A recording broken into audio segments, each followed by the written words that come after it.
तो आज बहुत ही पावन दिन है। गौड़िया संप्रदाय के जो महानतम आचार्य हैं, तीन, रघुनाथ दास गोस्वामी, रघुनाथ भट्ट गोस्वामी और श्रील कृष्णदास कविराज गोस्वामी का तिरोभाव दिवस है। तो चैतन्य महाप्रभु के ये सारे अनन्य पार्षद हैं। इसलिए नरोत्तम दास ठाकुर कहते हैं कि चैतन्य महाप्रभु के जो संगी गण हैं वो साधारण नहीं है, उनको सदैव नित्य सिद्ध के रूप में स्वीकार करना चाहिए। जो व्यक्ति चैतन्य महाप्रभु के पार्षदों को, संगियों को गौरांगेर संगी गणे नित्य सिद्ध करी माने, सेजाय ब्रजेंद्र सुतपाश, केवल ये समझ किसी व्यक्ति के हृदय में है कि चैतन्य महाप्रभु के जितने पार्षद हैं, संगी हैं, वो नित्य सिद्ध व्यक्तित्व हैं, इतना समझने मात्र से ही व्यक्ति योग्य हो जाता है ब्रजेंद्र सुत पाश, ब्रजेंद्र सुत जो कृष्ण है उनके धाम पहुंचने के लिए। परंतु हमारी मानसिकता ऐसी है कि हम भक्तों को सदैव साधारण ले लेते हैं। इसी कारण से दिन ब दिन हमें वो भावना बढ़ानी चाहिए कि एक जो वैष्णव है वो कितना महत्वपूर्ण है, उनका जो स्थान है, भक्त का स्थान, वो अति उच्च है। भगवान कहते हैं मद भक्ता पूजा ब्याधि कहा, मुझसे भी मेरे भक्त की पूजा क्या है, श्रेष्ठ है। लेकिन भक्ति में आने के बाद, भक्तों के संगति में रहने के बाद धीरे धीरे ये ऐसी भावना विकसित होती है, हम स्वयं को अति उच्च मानने लगते हैं, स्वयं को बहुत एक्सपर्ट मानने लगते हैं और धीरे धीरे भक्तों के प्रति जो दोष बुद्धि है वो हमारे हृदय में प्रकट होने लगती है। और कितने भी महानतम भक्त हो उनको हम साधारण समझने लगते हैं और धीरे धीरे ये दोष बुद्धि गुरु तक पहुंच जाती है और ऐसे व्यक्ति का निश्चित रूप से आध्यात्मिक जीवन से पतन हो जाता है। इसलिए पुराणों में असंख्य श्लोक हैं, असंख्य ऐसी घटनाएं हैं और असंख्य वैष्णवों की महिमा का वर्णन पुराणों में या हमारे वैदिक शास्त्रों में किया है। शास्त्र कहते हैं सिद्धिर भवति वानेति संशयो अच्युत सेविनाम, कि यदि कोई व्यक्ति अच्युत की सेवा करता है तो उसको सिद्धि प्राप्त करना उसमें संशय है। लेकिन न संशयत्रो तद भक्त परिचर्याम रतात्मनः, कि परंतु यदि कोई व्यक्ति अच्युत के भक्तों की सेवा में रत हो जाता है तो उसकी जीवन में सिद्धि या भगवत प्राप्ति क्या है, निश्चित है। इसी कारण से शास्त्र बारंबार कहते हैं, चैतन्य महाप्रभु चैतन्य चरितामृत में कहते हैं आमार भक्तेर पूजा आमा है ते बड़ा, सही प्रभु वेदे भागवते कैल दृढ़। महाप्रभु कहते अरे सारे शास्त्रों को खोलोगे तो उसमें इसी चीज की स्थापना की है, एक वैष्णव की आराधना, एक वैष्णव की सेवा पूजा भगवान से भी अधिक बढ़कर है। आमार भक्तेर पूजा आमा है ते बड़ा, मुझसे भी बढ़कर है, भगवान कहते हैं। और इसी बात को चैतन्य महाप्रभु कहते हैं वेदे भागवते कैल दृढ़, कि वेदों में, सारे वैदिक ग्रंथों में और श्रीमद् भागवतम में इस बात को स्थापित किया है। तो ऐसे आचार्यों का गुणगान करना, भक्तों का गुणगान करना, ये भक्ति का बहुत महत्वपूर्ण अंग है। वैष्णवों का गुणगान करना ये जिह्वा का रत्न है। जिह्वा होने का सर्वोच्च लाभ क्या है, वैष्णवों का गुणगान करना। इसलिए जब पहली बार चैतन्य महाप्रभु सनातन गोस्वामी को मिले वाराणसी में, तो सनातन गोस्वामी तो दूर भाग रहे थे। चैतन्य महाप्रभु जाकर उनका आलिंगन करते हैं और चैतन्य महाप्रभु कहते हैं आत्मा पवित्रते, आप जैसे भक्त का स्पर्श करने मात्र से मेरे जैसा व्यक्ति शुद्ध हो रहा है। और महाप्रभु ने कहा कि इस आंखों का फल है आप जैसे वैष्णव का दर्शन करना। इस जिह्वा का सर्वोच्च फल है आप जैसे वैष्णव का गुणगान करना। तो जब हम वैष्णव का गुणों का गान करते हैं, वैष्णव के गुणों को सुनते हैं, तो सर्वोच्च आनंद भगवान कृष्ण अनुभव करते हैं। और जब भगवान कृष्ण सर्वोच्च आनंद अनुभव करते हैं, तो जो व्यक्ति भगवान के भक्तों की महिमा को सुनता है, उसका बखान करता है, कृष्ण उस पर अपनी अहेतु की कृपा का वर्षाव करते हैं। तो बहुत सरल है कृष्ण की कृपा को अनुकूल करना, या बहुत सरल है भगवान कृष्ण का प्रिय बनना, या बहुत सरल है भगवत भक्ति में तीव्रता से आगे बढ़ना। यदि हम इस बात को स्वीकार करते हैं और इस बात को अपने जीवन में लागू करते हैं, वैष्णवों का गुणगान करना और उनका आश्रय लेना। इसलिए कृष्णदास नरोत्तम दास ठाकुर ने कहा, आश्रय लैया भजे कृष्ण तार नाही तेजे।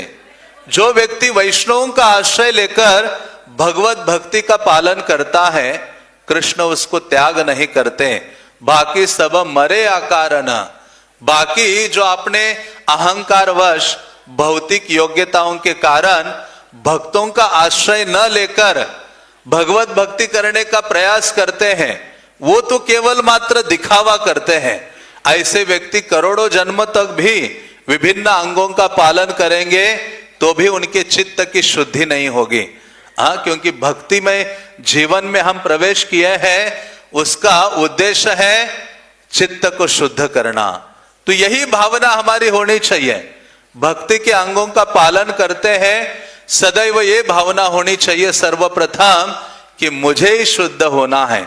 हम सोचते हैं मेरे प्रचार के द्वारा उसको शुद्ध करूंगा, मेरे कीर्तन के द्वारा उसको शुद्ध करूंगा, मेरे प्रवचन के द्वारा उसको शुद्ध करूंगा। लेकिन जीव भूल जाता है कि जो शुद्ध होना है, जो पहला जीव कोई है, पहला व्यक्ति तो मैं हूं। और इस भावना से सुबह उठकर हम भक्तिमय जीवन शुरू करते हैं, तो निश्चित रूप से भक्तिमय जीवन में जो सिद्धि है वो प्राप्त करते हैं। इसलिए हम देखते हैं वैष्णवों के चरित्रों में जो भी आचार्य हमारे हुए हैं, उनके जीवन में ये दैन्यता प्रमुख प्रकट होती है। और वो सदैव अपने आप को सबसे पतित व्यक्ति घोषित करते हैं।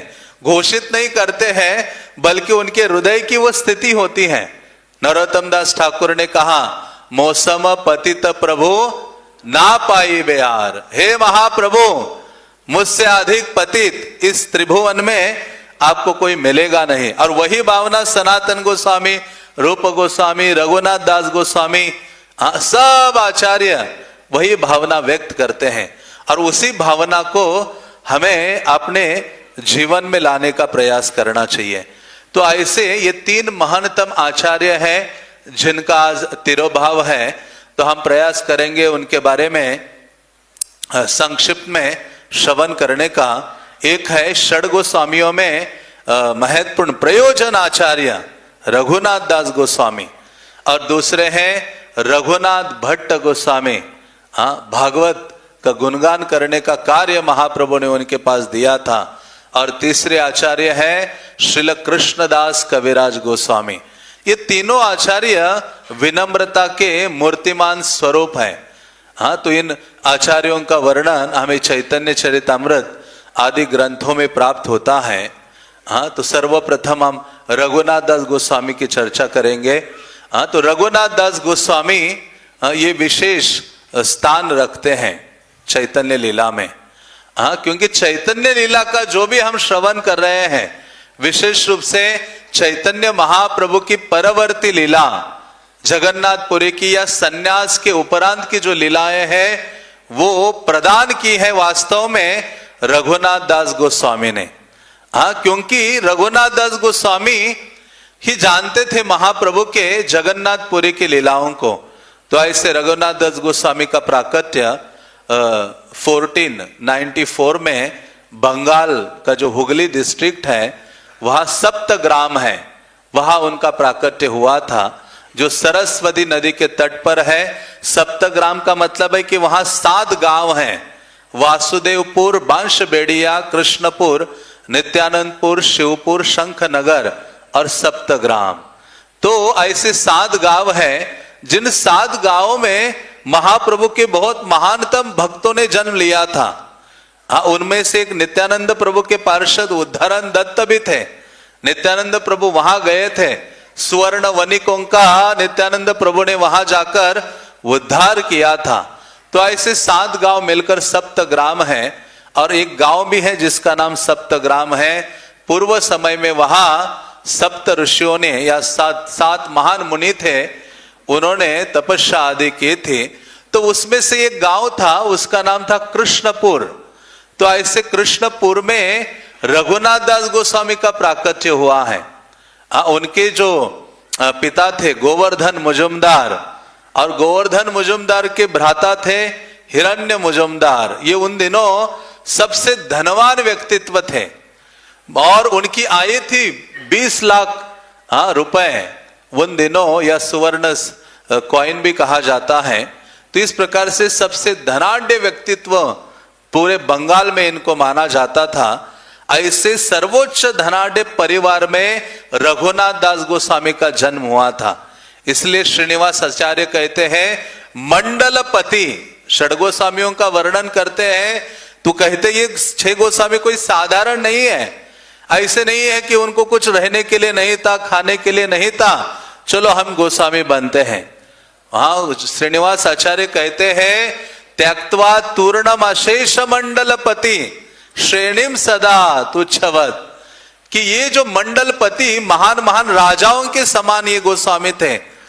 असीम धन संपदा उनके पास थे, लेकिन उन्होंने कैसे उसको त्यागा? तुच्छवत। जैसे भरत महाराज ने अपना राज्य मलवत, शुकदेव गोस्वामी कहते हैं मलवत त्याग दिया।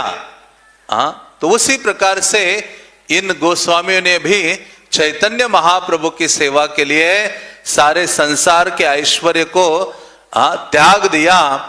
तो ऐसा इतना धनाढ्य परिवार में रघुनाथ दास गोस्वामी का प्राकट्य हुआ था। और उनके जो पिता और चाचा थे वो भी धार्मिक प्रवृत्ति के थे। उनके गुरु थे विष्णु प्रिया के जो पिता थे सनातन मिश्र, वो इन दोनों के गुरु थे, गोवर्धन मुजुमदार और हिरण्य मुजुमदार के। तो बंगाल में इनको बहुत धार्मिक के रूप में माना जाता था, रघुनाथ दास गोस्वामी के पिता को।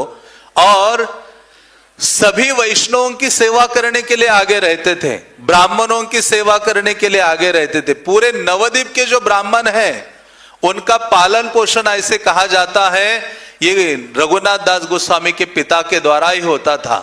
उन दिनों ऐसी कहावत थी पाताले वासुकी वक्ता स्वर्गे वक्ता बृहस्पति, कि अरे पाताल में वासुकी वक्ता है और स्वर्ग में बृहस्पति वक्ता है। गौड़े गोवर्धनो दाता खंडे दामोदर कवि। उन दिनों ऐसी कहावत थी कि गौड़ देश बंगाल में एक ही दाता था, देने वाला उदार रूप से धन आदि, और वो कौन थे? गोवर्धन मुजुमदार, जो रघुनाथ दास गोस्वामी के पिता थे, और श्रीखंड में दामोदर कवि थे। तो इस प्रकार से पूरे नदियों के जो ब्राह्मण आदि हैं उनके आश्रय थे इनके जो पिता हैं, और उनके कुल पुरोहित थे बलराम आचार्य और यदुनंदन आचार्य। तो ऐसे रघुनाथ दास गोस्वामी का प्राकट्य ऐसे घर में हुआ है जहां उनके माता पिता ब्राह्मण वैष्णव आदि की सेवा में लगे रहते थे, और असीम मात्रा में धन था। तो इनके घर में जो कुल गुरु थे या कुल पुरोहित थे बलराम आचार्य, उनकी एक विशेषता थी। जो भी महान महान वैष्णव आते थे उनको अपने घर में बुलाते थे प्रसाद के लिए, और उनसे कृष्ण कथा का श्रवण करते थे। और रघुनाथ दास गोस्वामी अधिक से अधिक समय उनके जो कुल गुरु थे बलराम आचार्य उनके घर में बिताते थे। और उनके घर में जो भी वैष्णव आते थे, उनकी रघुनाथ दास गोस्वामी बहुत छोटे थे तब से सेवा किया करते थे वैष्णवों की, और उनसे कृष्ण कथा को सुनते थे। तो ऐसे बलराम आचार्य के घर में ही उन्होंने संस्कृत आदि की शिक्षा प्राप्त की, और विशेष रूप से हरिदास ठाकुर की सेवा करने का रघुनाथ दास गोस्वामी को बाल्यकाल में सौभाग्य प्राप्त हुआ। तो इनकी आयु बहुत छोटे ही थे, उस समय हरिदास ठाकुर इनके जो कुलगुरु थे, कुल पुरोहित बलराम आचार्य के घर में आए और कई दिनों तक रहे। तो रघुनाथ दास गोस्वामी उनके घर में पहुंच जाते थे 5 मिनट में और जाकर हरिदास ठाकुर के चरणों की सेवा किया करते थे, उनका उचिष्ट प्रसाद ग्रहण करते थे, हरिदास ठाकुर के बारे में नाम महिमा सुना करते थे, नाम तत्व को सुना करते थे और नाम कीर्तन को सुना करते थे। इसी कारण से कृष्णदास कविराज लिखते हैं कि क्यों रघुनाथ दास गोस्वामी को चैतन्य महाप्रभु के चरण प्राप्त हुए। तो वो कहते हैं, हरिदास कृपा करे ताहार ऊपरे, सही कृपा कारण हैल चैतन्य पाई बारे। कहते हरिदास ठाकुर की कृपा ही कारण बनी जिसके द्वारा रघुनाथ दास गोस्वामी को चैतन्य महाप्रभु के चरण प्राप्ति हुए या चरणों की प्राप्ति की। तो इस प्रकार से वैष्णवों की कृपा से ही भगवत कृपा प्राप्त होती है, क्योंकि वैष्णव कृपा ही के माध्यम से ही भगवान की कृपा को अपने जीवन में अनुकूल कर सकते हैं। इसे आचार्य कहते हैं, छाड़िया वैष्णव सेवा निस्तार पाई छे केवा। वैष्णवों की सेवा किए बिना इस भौतिक संसार से मुक्त नहीं हो सकते। इसलिए भागवतम में तो असंख्य श्लोक है। महत्पाद रजोभिषेकम, कहते अरे जब तक कोई व्यक्ति वैष्णव के चरण धूलि से अभिषेक नहीं कर लेता स्वयं का, तब तक भगवत तत्व का ज्ञान नहीं हो सकता या भगवान की प्राप्ति नहीं हो सकती। इसलिए प्रतिदिन हम सुबह उठते हैं तो हमें याद दिलाया जाता है, यश प्रसादाद भगवत प्रसादो, यश अप्रसादाद न गति, कोई गति नहीं है। यदि वैष्णवों की महाजनों की कृपा नहीं होगी तो हमारी कोई गति नहीं है। तो ऐसे रघुनाथ दास गोस्वामी ये उनके जीवन से देख सकते हैं। हरिदास ठाकुर की बाल्यकाल में उन्होंने सेवा की और उस सेवा के द्वारा उनका कोई भौतिक अनुराग नहीं रहा। किसी व्यक्ति को निर्मल होना है चित्त, उसको वैष्णव सेवा का आश्रय लेना चाहिए। तो ऐसे रघुनाथ दास गोस्वामी के हृदय में बहुत बाल्यकाल से ही विरक्ति की भावना जागृत हो गई। वो मित्रों से खेलकूद नहीं करते थे, फालतू की चर्चाएं नहीं करते थे, एकांत में भगवान के नामों का कीर्तन करते थे और जो भी हरिदास ठाकुर आदि वैष्णव से सुना था उसका वो स्मरण करते थे। और सदैव बाल्यकाल से उनके जीवन में वैराग्य झलकता था। सेई गोवर्धनेर पुत्र रघुनाथ दास, बाल्यकाल हैते हो विषय उदास। तो ऐसे रघुनाथ दास गोस्वामी गोवर्धन मुजुमदार के पुत्र थे और बाल्यकाल से ही विषयों के प्रति उनका कोई अनुराग नहीं था। तो ऐसे रघुनाथ दास गोस्वामी ने चैतन्य महाप्रभु के बारे में बहुत सुना था और उनको पता चला चैतन्य महाप्रभु ने सन्यास लिया है, कठवा में सन्यास लिया है केशव भारती से, और सन्यास लेकर शांतिपुर आए हैं अद्वैत आचार्य के घर में। तो रघुनाथ दास गोस्वामी का हृदय दौड़ने लगा चैतन्य महाप्रभु के चरणों को देखने के लिए और वो निकल पड़े। अपने पिता आदि से परमिशन लेकर, उनका ये प्रथम मिलन था महाप्रभु से। वो शांतिपुर पहुंचते हैं, जैसे ही महाप्रभु को देखते हैं उनके चरणों में गिर जाते हैं, चरणों को पकड़ते हैं। महाप्रभु उनको उठाते हैं और महाप्रभु पहचान लेते कि अरे अद्वैत आचार्य कहते कि ये गोवर्धन मुजुमदार का पुत्र है। महाप्रभु उनका आलिंगन करते हैं क्योंकि चैतन्य महाप्रभु इनके पिता को बहुत अच्छी तरह से जानते थे। क्योंकि चैतन्य महाप्रभु के जो पिता थे मिश्र पुरंदर या जगन्नाथ मिश्र, उनकी बहुत सेवा की थी रघुनाथ दास गोस्वामी के पिता ने, चाहे धन के माध्यम से हो या अन्य माध्यम से हो। इसलिए चैतन्य महाप्रभु जानते थे, गोवर्धन मुजुमदार को पहले से ही जानते थे। तो ऐसे चैतन्य महाप्रभु को मिलते हैं, महाप्रभु का उचिष्ट अद्वैत आचार्य के द्वारा उनको प्राप्त होता है और महाप्रभु के संग में शांतिपुर में निवास करते हैं, कीर्तन में भाग लेते हैं। और तब से जब चैतन्य महाप्रभु जगन्नाथपुरी की ओर चले गए, तब से रघुनाथ दास गोस्वामी के हृदय में पागलपन छा गया। चैतन्य महाप्रभु के लिए पागल हो गए। दिन रात भगवान नाम का उच्चारण करते थे और एक ही भावना थी कि मैं इस संसार को छोड़कर चैतन्य महाप्रभु के चरणों की सेवा करूं। जो मेरा जीवन है महाप्रभु की सेवा में लगा रहे, अन्य कुछ मैं करना नहीं चाहता हूं। तो इस प्रकार से भावावेश में पागल रहा करते थे। और जैसे घर गए वापस महाप्रभु को पहली बार मिलकर, तब से मानो पागल हो गए थे, घर से भाग जाते थे। उनके पिता ने 5 चौकीदार रखे उनको देखभाल करने के लिए, 2 ब्राह्मण भोजन करने के लिए रखे, 4 और सेवक रखे उनको देखने के लिए। और इस प्रकार से 11 लोग सदैव रघुनाथ दास गोस्वामी के इर्द गिर्द खड़े होते थे कि ये भाग ना जाए, और ये मौका ढूंढते थे कि कब मैं भाग जाऊं अपने घर से। तो इस प्रकार से जब वो थे, तो अगली बार फिर से चैतन्य महाप्रभु शांतिपुर आते हैं जगन्नाथपुरी से, जब वो वृंदावन जा रहे थे। और वृंदावन जा रहे थे, लेकिन नवद्वीप होते हुए चैतन्य महाप्रभु राम के लिए जाते हैं, रूप सनातन को मिलते हैं। और जब वापस आते हैं जगन्नाथपुरी के जाने के लिए, तब महाप्रभु शांतिपुर में दूसरी बार रुके थे।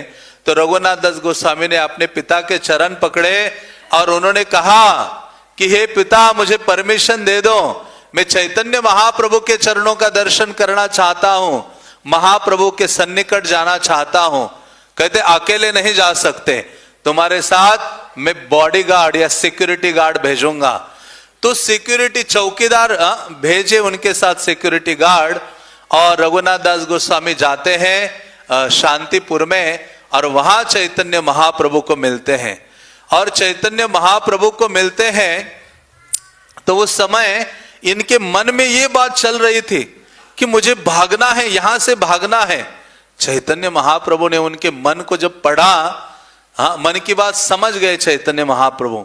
फिर चैतन्य महाप्रभु ने उनको बहुत सुंदरतम उपदेश दिया। महाप्रभु ने कहा, स्थिर हैया घरे जाओ नहाओ बातोल, क्रमे क्रमे पायलो क भव सिंधु कुल।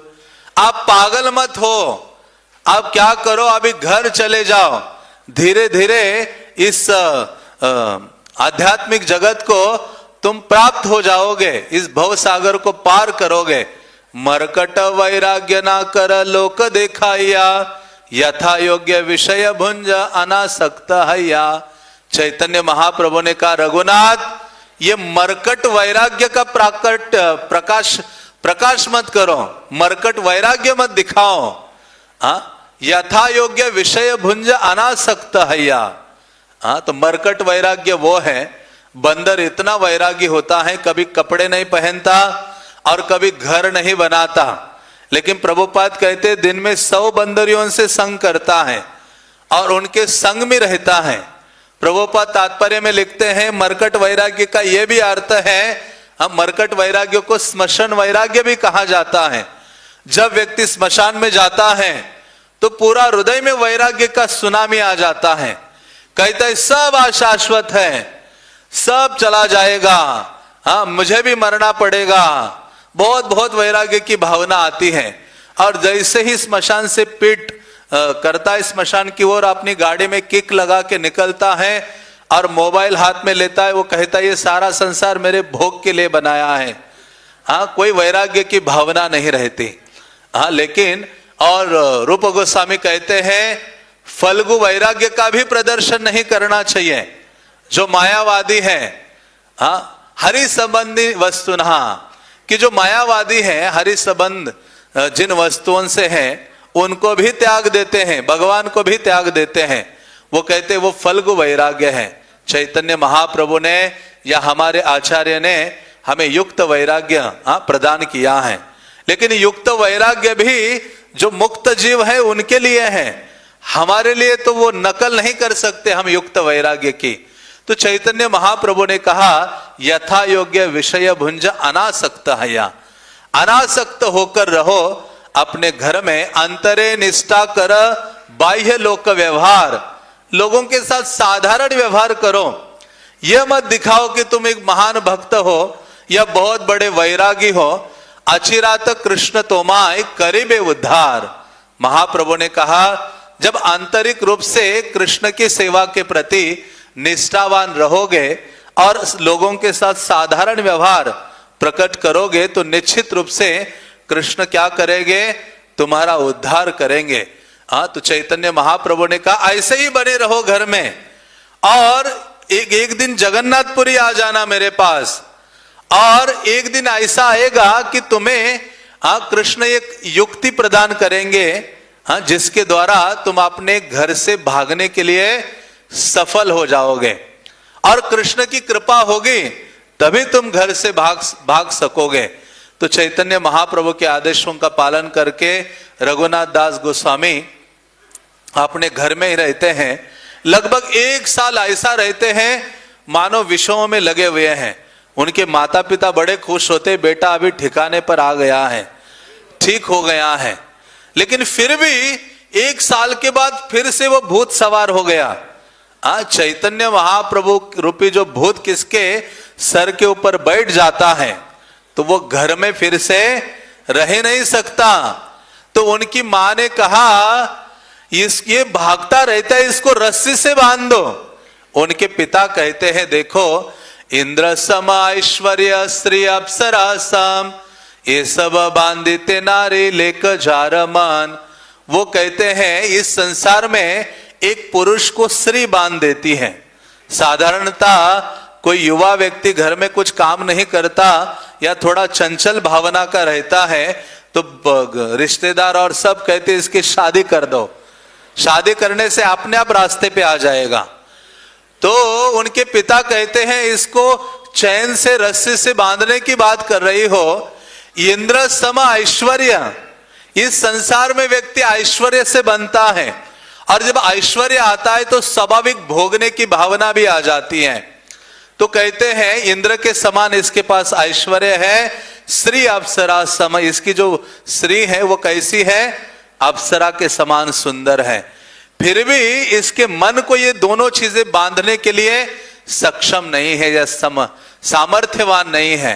चैतन्य चंद्रेर कृपा हैया चे जहारे, चैतन्य चंद्रेर बातुल केरा खिते पारे। उनके पिता कहते हैं जिस व्यक्ति के ऊपर चैतन्य महाप्रभु की कृपा हो गई है, ऐसे चैतन्य महाप्रभु के प्रति जो पागल हुआ व्यक्ति है वो इस संसार में रह नहीं सकता है। कौन उसको बांध के रख सकता है। तो इस प्रकार से चैतन्य महाप्रभु के प्रति बहुत अधिक आकर्षण उनका जागृत हो गया था। इसी कारण से चैतन्य लीला को हमें अधिक से अधिक सुनना चाहिए। महाप्रभु और उनके पार्षदों का जो कार्यकलाप है उनको जितना अधिक हम श्रवण करेंगे उतना ही चित्त निर्मल होगा और उतना ही आकर्षण चैतन्य महाप्रभु के प्रति और भगवत तत्व के प्रति हमारा बढ़ेगा। तो ऐसे रघुनाथ दास गोस्वामी के हृदय में ये भागने की भावना हुई, और एक दिन पानीहट्टी ग्राम में उन्होंने देखा नित्यानंद प्रभु आए हैं, और उन्होंने सोचा नित्यानंद प्रभु से मिलता हूं, नित्यानंद प्रभु की कृपा लेता हूं जिसके द्वारा चैतन्य महाप्रभु के चरण मुझे प्राप्त हो सकते हैं। तो ये नित्यानंद प्रभु को मिलने के लिए पानीहट्टी में जाते हैं, और जैसे ही रघुनाथ दास गोस्वामी ने नित्यानंद प्रभु को देखा, एक वृक्ष के नीचे चबूतरे के ऊपर नित्यानंद प्रभु बैठे हुए हैं, और सामने रघुनाथ दास गोस्वामी आ रहे थे। किसी सेवक ने कहा कि हे प्रभु रघुनाथ आ रहा है। तो नित्यानंद प्रभु कहते हैं सुनी प्रभु कहे चोरा दिल दर्शन, आय आय आजी तोर करे मुदंडन। नित्यानंद प्रभु ने कहा अरे चोर, बहुत दिनों के बाद तुम यहां मुझे मिले हो, आओ आओ नजदीक आओ, मैं तुम्हें दंडित करूंगा। और ऐसे बोलकर नित्यानंद प्रभु ने रघुनाथ दास गोस्वामी के माथे पर अपने चरण रखे और उन्होंने कहा दंड क्या है तुम्हें, दधी चिड़ा बख्शन कराह मोर जने, कि आप क्या करो, मेरे जो भक्त हैं उन सबको चिड़ा दही या प्रसाद खिलाओ। तो ये सेवा सुनकर गदगद हो जाते हैं, आनंदित हो जाते हैं, और सबको असीम मात्रा में चिड़ा दही खिलाते हैं। वो लीला आप सुने हैं। तो इस प्रकार से नित्यानंद प्रभु के चरणों में वो गिरते हैं चिड़ा दही ग्रहण करने के पश्चात, और वो कहते हैं कि हे नित्यानंद राम, मैं आपके चरणों का आश्रय लेता हूं, मैं सबसे अधम व्यक्ति हूं, मैं तो एक बौना व्यक्ति हूं, वामन की तरह छोटा हूं, लेकिन चांद को पकड़ने की इच्छा रखता हूं। कैसे संभव है एक छोटा सा ठेंगना व्यक्ति चांद को पकड़ सके? तो नित्यानंद प्रभु के चरणों में ये प्रार्थना करते हैं, तुम्हारा कृपा विना के चैतन्य ना पाए, तुम्हें कृपा कैले तारे अधमेय पाए। कि हे नित्यानंद प्रभु, आपकी कृपा के बिना चैतन्य महाप्रभु को प्राप्त नहीं किया जा सकता। यदि कोई कितना ही पतित अधम व्यक्ति हो, यदि नित्यानंद राम की उसके ऊपर कृपा हो जाती है तो चैतन्य महाप्रभु के चरण उसे प्राप्त हो जाते हैं। तो नित्यानंद प्रभु उनके ऊपर कृपा करते हैं और वो कहते हैं कि निश्चित रूप से तुम्हें चैतन्य महाप्रभु की प्राप्ति हो जाएगी या उनके चरणों की प्राप्ति हो जाएगी। तो नित्यानंद प्रभु की कृपा तो वो बलशाली कृपा है, इसलिए सदैव हमें कृपा का जो बल है वो प्राप्त करने का प्रयास करना चाहिए, क्योंकि कृपा के बल के द्वारा आध्यात्मिक जीवन में बड़े से बड़े कार्य करने का योग्यता हमारे अंदर आ जाती है। इसलिए ये बलराम कृष्ण का गुणगान करना है तो नित्यानंद बल आवश्यक है, बलराम की कृपा आवश्यक है, गुरु के बल कृपा बल आवश्यक है, क्योंकि कृपा बल के द्वारा ही एक शिष्य या एक व्यक्ति सामर्थ्यवान होता है भगवत सेवा करने के लिए। तो ऐसे नित्यानंद प्रभु की कृपा प्राप्त की, उसके पश्चात वो अपने घर में सोते नहीं थे, हमेशा घर के बाहर जो दुर्गा मंडप था उसमें ही रघुनाथ दास गोस्वामी सोते थे और उनके आसपास सिक्योरिटी गार्ड सोते थे। तो एक दिन ब्रह्म मुहूर्त में उनके जो गुरु थे, उन्होंने दीक्षा ली थी यदुनंदन आचार्य से। तो उनके जो गुरु थे सुबह सुबह ब्रह्म मुहूर्त में आए इनके पास, क्योंकि वहां निकट ही मंदिर था और मंदिर का जो पुजारी है वो आया नहीं था। तो उन्होंने रघुनाथ दास गोस्वामी को कहा कि आप आओ और आप क्या करो, उस पुजारी को लेकर आओ, उसको बोलो जल्दी आ जाओ, पूजा करने का समय हो रहा है। तो रघुनाथ दास गोस्वामी ने कहा गुरुदेव आप यहाँ रहिए, मैं उसके घर जाकर उसको बुलाता हूं। जैसे वो चलने लगे घर की ओर, तुरंत उनको याद आ गया कि ये सही समय है, ब्रह्म मुहूर्त वैसे ही भक्ति के लिए इतना अच्छा है और घर से भागने के लिए भी अच्छा है। तो उन्होंने सोचा कि ये सही समय है, वो उस पुजारी के घर नहीं गए, अपना रास्ता बदल दे दिया और रास्ता बदलकर वो निकल पड़े चैतन्य महाप्रभु जहां विद्यमान थे जगन्नाथपुरी की ओर। अभी उनको कोई दूसरे रास्ते दिखाई नहीं दे रहे थे, जगन्नाथपुरी का रास्ता दिखाई दे रहा था और बहुत तीव्रता से दौड़ने लगे, भागने लगे, जंगल पार करने लगे, नदियां पार करने लगे। और ऐसे सुबह जब इनके गुरु भी देखते कि अरे ये कहाँ गया, पुजारी आया नहीं अभी तक, ये रघुनाथ दास गए थे उनको बुलाने, वो भी नहीं आए। घर में सुबह सभी लोग उठते हैं और देखते हैं कि रघुनाथ दास गोस्वामी घर में नहीं है, वो भागकर चले गए हैं। सारे सेवक दौड़ते हैं, लेकिन रघुनाथ दास गोस्वामी बहुत शीघ्र गति से जगन्नाथपुरी में पहुंचते हैं और जगन्नाथपुरी पहुंचकर गंभीरा में पहुंचते हैं जहां चैतन्य महाप्रभु निवास कर रहे थे। चैतन्य महाप्रभु, स्वरूप दामोदर, काशीश्वर पंडित आदि बहुत सारे भक्तों के संग में बैठे थे। और जब महाप्रभु बैठे थे दिन में उस स्थान में, तो रघुनाथ दास गोस्वामी उसी समय वहां पहुंचे और महाप्रभु को देखकर दूर से ही दंडवत किया। दंडवत किया तो उसी समय वहां मुकुंद दत्त थे। मुकुंद दत्त ने कहा, हे महाप्रभु देखिए रघुनाथ आपको प्रणाम कर रहा है। तो रघुनाथ प्रणाम कर रहे थे तो महाप्रभु खड़े हो जाते हैं।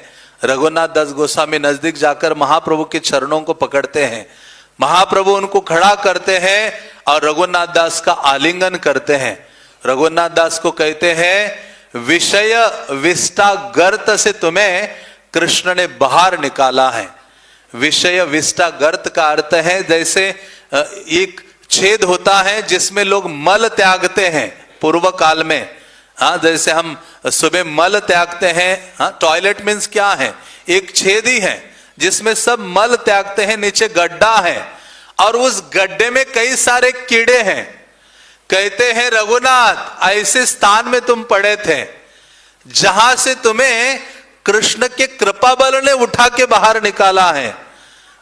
तो वो कहते, रघुनाथ दास गोस्वामी बोलते नहीं है लेकिन मन में ही कहते कि मैं कृष्ण को नहीं जानता, मुझे नहीं लग रहा है कि कृष्ण ने मुझे वहां से बाहर निकाला है। हे चैतन्य महाप्रभु, हे चैतन्य देव, आपने ही मुझे वहां से बाहर निकाला है। केवल आपकी कृपा के द्वारा ही मैं ये मल के गड्ढे में गिरा हुआ था, वहां से बाहर मैं निकल आया हूं। तो ये विशेष भावना एक वैष्णव की होनी चाहिए। जैसे प्रहलाद महाराज ने भी व्यक्त किया था, उन्होंने कहा नरसिम्हा देव को, हे प्रभु, नारद मुनि ने मुझे बाहर निकाला है ईर्ष्या रखने वाले सांप के गड्ढों में से। मैं आसुर व्यक्ति था, तो मैं सर्वप्रथम नारद की सेवा करना चाहता हूं। तो उसी प्रकार से हम भी विषय गर्त में गिरे हुए कीड़े के समान ही थे, लेकिन हमें श्रील प्रभुपाद जी ने बाहर निकाला है। जीवन में कुछ भी हो जाए, जितने भी चढ़ उतार आ जाए, हमें कृष्ण महाप्रभु नित्यानंद प्रभु हमारे लिए बहुत दूरवर्ती है। हमारे लिए सबसे पहले कौन है? ऐसी भक्ति वेदांत स्वामी श्रील प्रभुपाद। उन्होंने उनके ग्रंथों के माध्यम से, उनके भक्तों के माध्यम से, प्रसादम के माध्यम से, मंदिरों के माध्यम से, विग्रह के माध्यम से हमें बाहर निकाला है। और हमें सदैव श्रील प्रभुपाद को अपने सामने रखना चाहिए और उनकी सेवा करने के लिए तत्पर होना चाहिए। चाहे जीवन में कितने ही चढ़ हो उतार हो, हर समय श्रील प्रभुपाद के आंदोलन में बने रहने का प्रयास करना चाहिए और इस आंदोलन से बाहर जाने का थोड़ा भी प्रयास नहीं करना चाहिए। अन्यथा हम कृष्ण की कृपा, चैतन्य महाप्रभु की कृपा अपने जीवन में नहीं प्राप्त कर सकते। बाह्य दृष्टिकोण से लोग बाहर इस आंदोलन से बाहर जाकर मान सम्मान में भी प्राप्त हो सकता है, लेकिन कृष्ण की कृपा से वंचित हो जाएंगे, महाप्रभु की कृपा से वंचित हो जाएंगे। तो ऐसे रघुनाथ दास गोस्वामी कहते, मैं कृष्ण की कृपा तो नहीं, हे महाप्रभु आपकी कृपा है जिसके कारण मेरा उद्धार हुआ है। और महाप्रभु क्या करते हैं? वहां स्वरूप दामोदर थे। चैतन्य महाप्रभु कहते हैं, आज से तुम इनके आश्रय में रहो। स्वरूपेर रघु, 3 रघु थे जगन्नाथपुरी में, लेकिन ये रघुनाथ दास गोस्वामी को चैतन्य महाप्रभु स्वरूप दामोदर के निकट रखते हैं, उनके मार्गदर्शन में रखते हैं। इसलिए उन्होंने कहा, आज से तुम्हें क्या बोला जाएगा? स्वरूपेर रघु, स्वरूप गोस्वामी के आप रघु हो। और चैतन्य महाप्रभु ने कहा, रघुनाथ तुम बहुत थके हुए हो। गोविंद को बुलाया, गोविंद ये बहुत दौड़ दौड़ के आया है, कई दिनों से खाया नहीं है, पिया नहीं है, सोया नहीं है। हे गोविंद तुम इसका ध्यान रखो, इसको खाने के लिए दो, इसको वस्त्र आदि दो। गोविंद ने प्रसाद आदि दिया, उनका ध्यान रखा। और जब 4 दिन हो गए तो रघुनाथ दास गोस्वामी ने गोविंद से प्रसाद भी नहीं लिया, जाकर अयाचक वृत्ति, जो जगन्नाथ मंदिर का सिंह द्वार है, वहां जाकर खड़े रहते थे। और जो भी जगन्नाथ के सेवक आते थे प्रसाद लेकर उनसे भिक्षा मांगते थे, प्रसाद वो पाते थे और निरंतर कृष्ण नाम का उच्चारण करते थे। हरे कृष्णा कृष्णा कृष्णा हरे हरे, हरे राम राम राम हरे हरे। 5वें दिन महाप्रभु ने पूछा, अरे गोविंद ये कहां गया है रघुनाथ, यहां प्रसाद नहीं पा रहा है तुम्हारे पास? गोविंद कहते, प्रभु वो तो सिंहद्वार में खड़ा रहकर भिक्षा मांगता है और निरंतर नाम लेता है। तो महाप्रभु आनंदित हो गए। महाप्रभुर भक्त गणेर वैराग्य प्रधान, जहां देखी प्रीतहन गौर भगवान।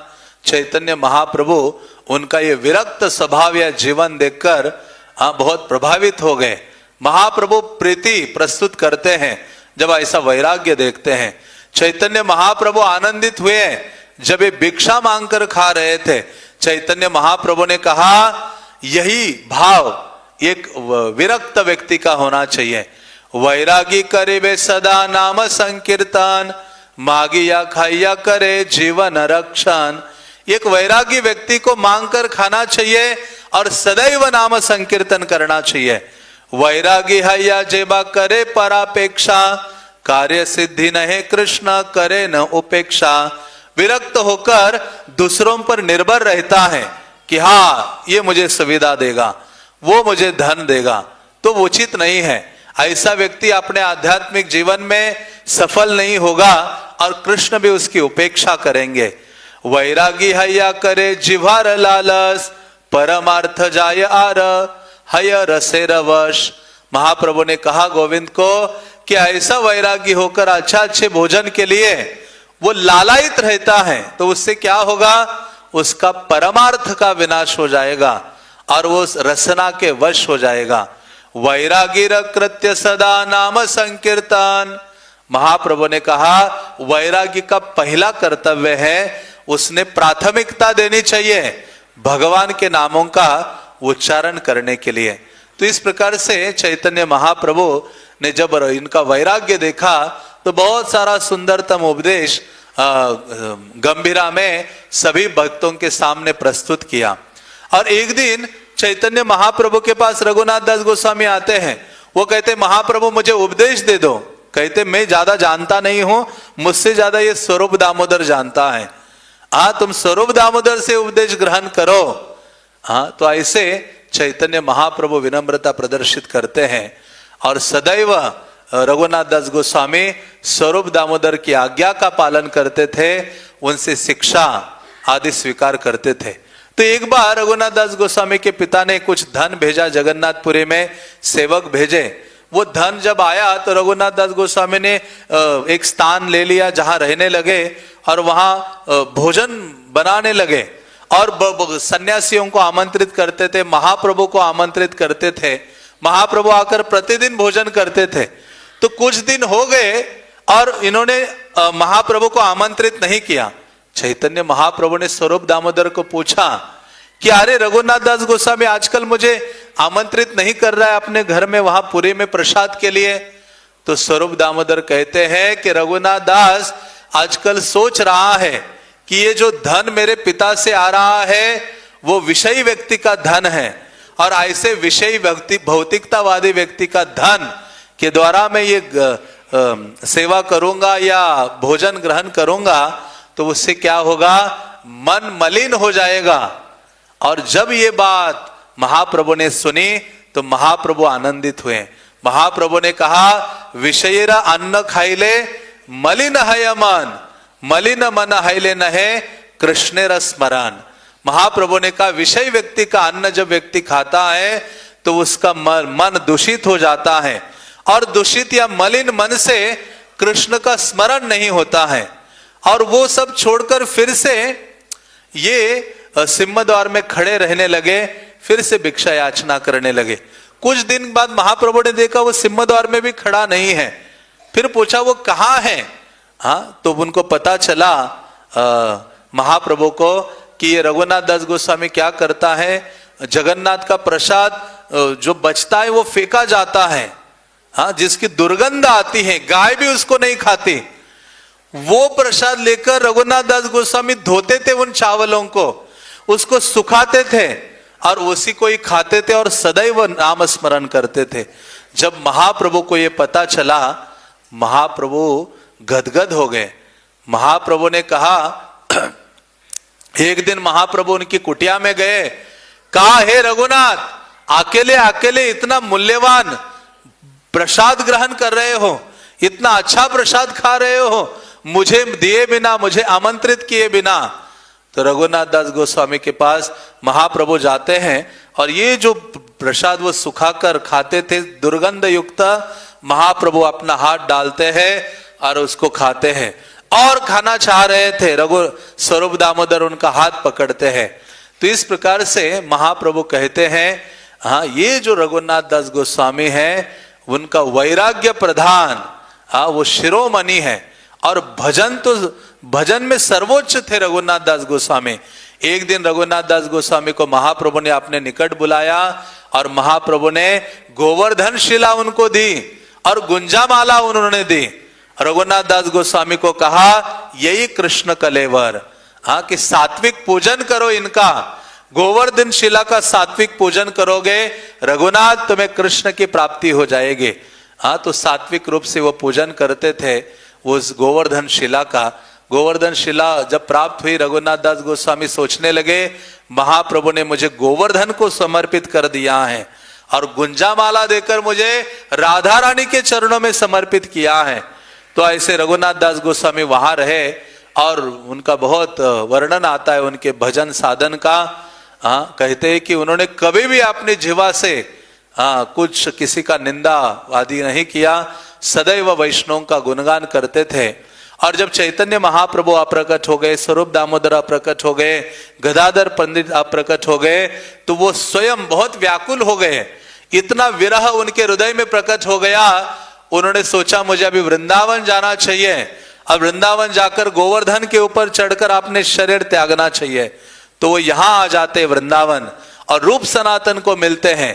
रूप सनातन कहते हैं कि आपको शरीर त्यागने की आवश्यकता नहीं है, आप यहां ही रहो, क्योंकि आप ही एकमात्र ऐसे भक्त हो हाँ, जिनके कंठ में चैतन्य चरित भरा हुआ है।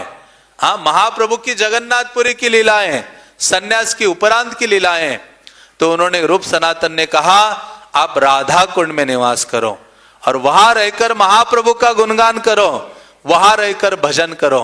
तो रघुनाथ दास गोस्वामी वहां रहते हैं राधा कुंड के तट पर और वहां रहकर भजन करते हैं। हाँ, और वो राधा कुंड, जो कुंड मिट्टी का ही छोटा सा कुंड था, हाँ, महाप्रभु ने खोजा था। तो रघुनाथ दास गोस्वामी की इच्छा हुई कि मैं इसको बहुत विशाल बनाऊं, पत्थरों का हाँ चारों साइड से निर्माण कराओ सुंदर रूप से। उनके पास धन नहीं था, तो एक धनी व्यक्ति बद्रिकाश्रम जा रहा था, बद्रीनाथ भगवान स्वप्न में आकर कहते अरे मुझे ये दान मत दो। धन लेके पहुंच रहा था बद्रीनाथ, आप वृंदावन चले जाओ, राधा कुंड में एक महान वैष्णव है रघुनाथ दास गोस्वामी, उनको दे दो, वो सेवा करेंगे राधा कुंड की। बद्री विशाल भगवान ने वहां से कहा था। वो व्यक्ति आता है यहाँ, रघुनाथ दास गोस्वामी को वो धन देता है जिसके द्वारा राधा कुंड का पुनरुद्धार हाँ रघुनाथ दास गोस्वामी करते हैं। इसलिए रघुनाथ दास गोस्वामी को राधा कुंड के सम्राट बोला जाता है। हाँ, मतलब महान आचार्य हैं, प्रयोजन आचार्य हैं रघुनाथ दास गोस्वामी। और इतना हरिनाम लेते थे राधा कुंड के तट पर, उनको किसी चीज का भान नहीं रहता था, निमग्न हो जाते थे, कड़ी धूप में हरिनाम ले रहे थे। उस समय राधा रानी को देखा नहीं गया, राधा रानी दौड़ कर आती है और अपने वस्त्र का, साड़ी का जो पल्ला है, पल्लू हाँ ऐसा रखती है, उनके ऊपर ऐसा पकड़ के राधा रानी खड़ी हो जाती है। हाँ, छाया देती है उनको ताकि रघुनाथ दास गोस्वामी नाम उच्चारण कर सके। और ये बात सनातन गोस्वामी ने देखी। उसके बाद कहते अरे रघुनाथ, ये राधा रानी से सेवा लेने के लिए राधा कुंड के तट पर हो, हाँ हम यहाँ राधा रानी की सेवा करने के लिए आए हैं। उनको कहा कि आप कुटिया का निर्माण करो, कुटिया में भजन करो। और दूसरी घटना ये भी थी, एक बार जब अपना राधा कुंड के तट पर हरि नाम ले रहे थे, दो शेर आ गए और वो पानी पीने लगे। तो वहां कृष्ण प्रकट होकर एक दंडा हाथ में लेकर कृष्ण खड़े थे रघुनाथ दास गोस्वामी की रक्षा करने के लिए। इस चीज को भी सनातन गोस्वामी ने देखा था। सनातन गोस्वामी ने फिर से उनको कहा कुटिया का निर्माण करो और वहां रहकर क्या करो, कृष्ण भजन करो। हाँ, तो इस प्रकार से रघुनाथ दास गोस्वामी की कई सारी लीलाएं हैं। उनका भजन ऐसा है, कृष्णदास कविराज कहते हैं कि पत्थर के ऊपर लकीर खींचो तो मिटती नहीं है। जीवन के अंत तक उन्होंने अपने भजन में निष्ठा को प्रकट किया है। प्रतिदिन 1000 प्रणाम, दंडवत प्रणाम करते थे अपने विग्रह को, 1 लाख हरि नाम का जप किया करते थे और 2000 वैष्णवों को प्रणाम करते थे। दिन रात हाँ मानस सेवा करते थे और 3 घंटे के लिए गौर कथा करते थे। और उनका श्रवण कृष्णदास कविराज आदि वैष्णव राधा कुंड के तट पर करते थे और 3 बार राधा कुंड में स्नान करते थे। जितने भी वैष्णव आते थे दौड़ के जाकर उनका आलिंगन करते थे और वो कहते थे आपका आलिंगन करने मात्र से मैं शुद्ध हो जाऊंगा।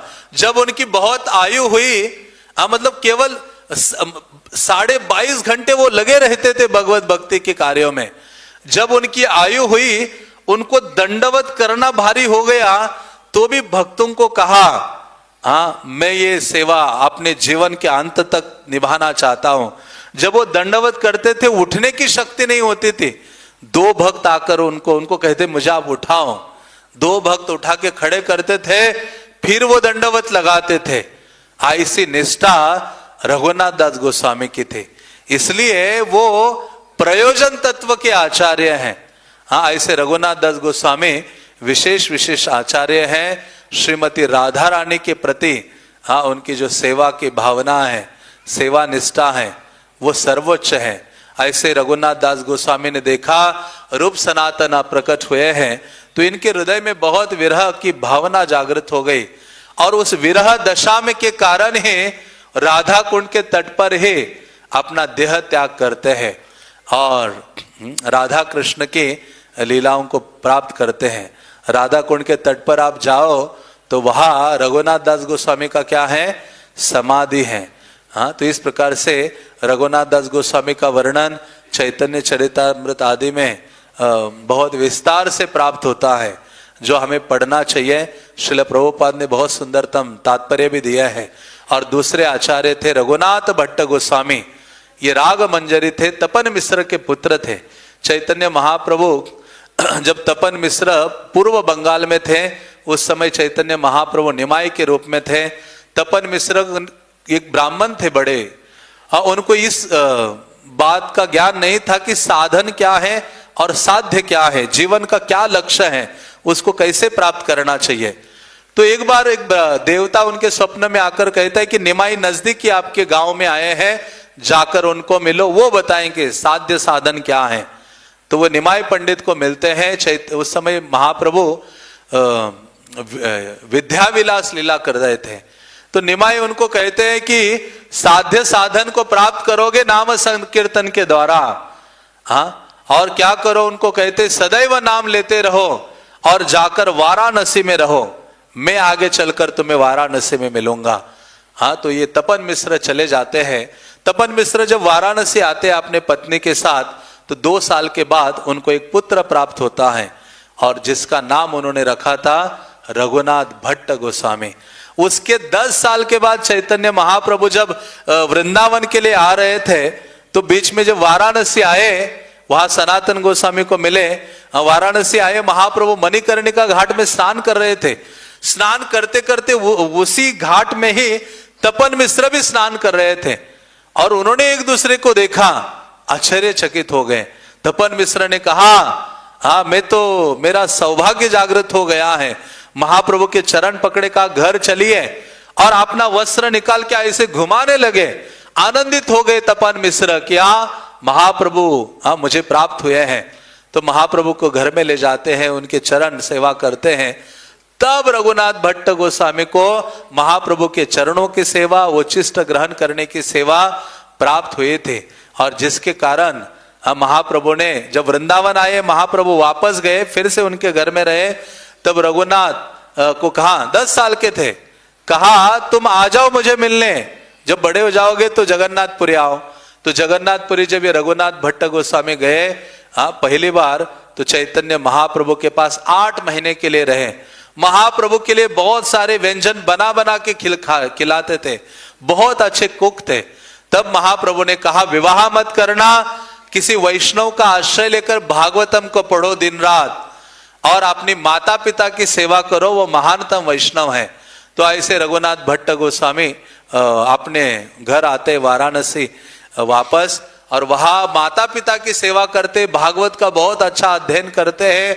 माता पिता जब शरीर छोड़ते हैं, उसके पश्चात फिर से महाप्रभु को मिलते हैं जगन्नाथपुरी में, और मिलकर चैतन्य महाप्रभु कहते हैं, आमार आज्ञाय रघुनाथ जाह वृंदावने, तहा जाय रह रूप सनातन स्थाने।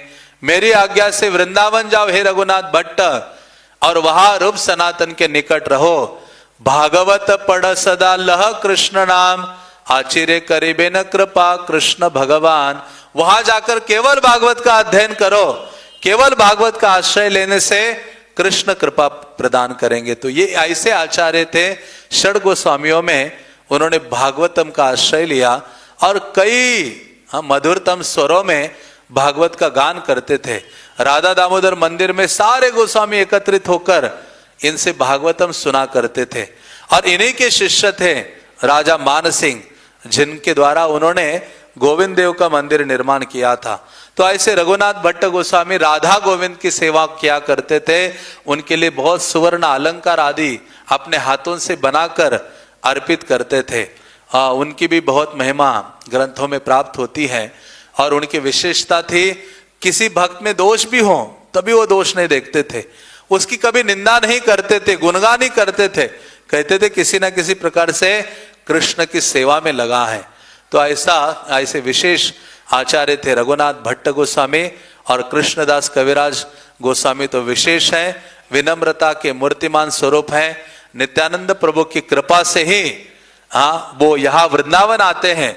नित्यानंद प्रभु कहते हैं कि वृंदावन जाओ, जहां जाकर तुम्हें सब कुछ प्राप्त हो जाएगा, और चैतन्य महाप्रभु का गुणगान करो। यहां आकर ही वैष्णव आज्ञा देते हैं, जिसके द्वारा कृष्णदास कविराज सर्वोच्च ग्रंथ की रचना करते हैं, चैतन्य चरितामृत की। श्रील प्रभुपाद कहते थे चैतन्य चरितामृत पीएचडी स्टडी है। भक्ति सिद्धांत सरस्वती महाराज ने कहा एक समय आएगा चैतन्य चरितामृत का असली आस्वादन करने के लिए विदेशी लोग भी बंगाली सीखेंगे और महाप्रभु के लीलाओं का आस्वादन करेंगे चैतन्य चरितामृत के माध्यम से। चैतन्य चरितामृत वह ग्रंथ है, गोस्वामियों के सारे ग्रंथों को इकट्ठा करो और उनको निचोड़ो। जैसे हम कपड़े धोकर निचोड़ते हैं, पानी गिरता है नीचे। जब सारे गौड़िया वैष्णवों के ग्रंथ, विशेष रूप से गोस्वामियों के ग्रंथों को निचोड़ोगे तो एक ग्रंथ नीचे टपकेगा, और वो क्या है? चैतन्य चरितामृत। इसलिए भक्ति सिद्धांत महाराज ने कहा तुम पानी में डूब रहे हो, गीता है, भागवत है, चैतन्य चरितामृत है, अन्य ग्रंथ है, धीरे धीरे डूब रहे हो, बहुत भार हो रहा है, तो बाकी ग्रंथों को छोड़ो। लेकिन पानी में रहकर मरना चाहते हो, डूबना चाहते हो, चैतन्य चरितामृत का आलिंगन करो और उसी के साथ डूब जाओ, चैतन्य चरितामृत को छोड़ो मत। इसलिए कहते हैं जे सुनाय गलाय शिलाक। नरोत्तम दास ठाकुर कहते हैं कि चैतन्य चरितामृत को जो भी सुनेगा, अरे उसको सुनकर पत्थर पिघल जाते हैं, तो व्यक्ति का हृदय क्यों नहीं पिघलेगा? तो ऐसा सर्वोच्च बहुत सरलतम ग्रंथ है जिसकी रचना कृष्णदास कविराज ने की। तो ऐसे कृष्णदास कविराज के बारे में भी कई सारा वर्णन प्राप्त होता है। वो कहते हैं मदन मोहन ने मुझे ये लिखाया है ये जो ग्रंथ है। तो ऐसे तीन महानतम आचार्य हैं, समय तो हो गया है, कृष्णदास कविराज गोस्वामी, रघुनाथ दास गोस्वामी, रघुनाथ भट्ट गोस्वामी। उनका स्मरण करना चाहिए, आज के दिन प्रार्थना करनी चाहिए, हो सके तो उनकी समाधि में जाकर उनको अपना दंडवत अर्पित करना चाहिए।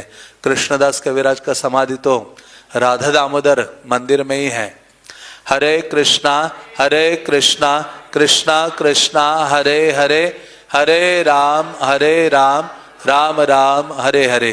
श्रील रघुनाथ दास गोस्वामी के, श्रील रघुनाथ भट्ट गोस्वामी के, श्रील कृष्णदास कविराज गोस्वामी के, पतित पावन श्रील प्रभुपाद के।